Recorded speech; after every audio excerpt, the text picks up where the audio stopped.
যদি আমি গরুচোর হই তাহলে ইন্ডাস্ট্রি 90% অ্যাক্টার্স গরুচোর। যেমন যেমন কেন বলতে হবে? তুমি তো পেপারের মধ্যে আছে, একটু সার্ভে করো, তোমরা একটু রিসার্চ করো। রথযাত্রার দিন সবগুলো 2009 থেকে শুরু করো, রথযাত্রার যে কোনো পেপার খুলবে তারা অ্যাড দেয় প্রত্যেকটাই, কে কার সঙ্গে কে টিম আছে। তো সেই জায়গা থেকে বড় বড় অ্যাক্টাররা এর সঙ্গে কাজ করছে, ডাকা কাউকে হয়নি, শুধুমাত্র ওনাকে হয়েছে। মানে বড় বড় অ্যাক্টর বলতে আপনি কি টলিউডের কথা বলছেন? আপনাদের ইন্ডাস্ট্রি বলিউড সবাই আছে এর মধ্যে। উনি অ্যাকচুয়ালি বিখ্যাত ছিলেন, শো অর্গানাইজার ছিলেন, তো উনি সবার সঙ্গে কাজ করেছেন, আমিও কাজ করেছি। কিন্তু তদন্তের জন্য আমাকে ডাকা হয়েছে কারণ আমি টিএমসির এমপি বলে। তবে কি এবার দেবকে জেলে যেতে হবে, জেলের ভাত খেতে হবে তাকে?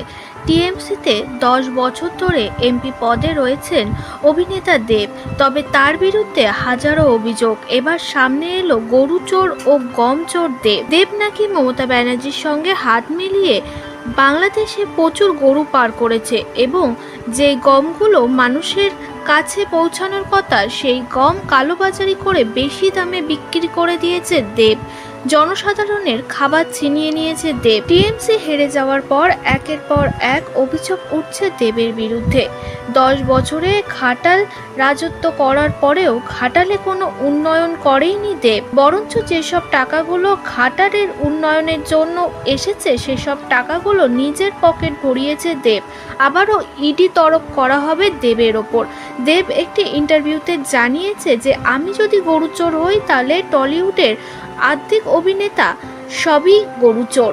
তবে কি দেবের সঙ্গে আরও বড় বড় নেতারা মিলেই এসব কাণ্ডে রয়েছে? শুধু সামনে আসছে দেবের মুখ। দেবের যে জেলের ভাত খেতেই হবে এ কথা বলছে ঘাটালের মানুষজনই।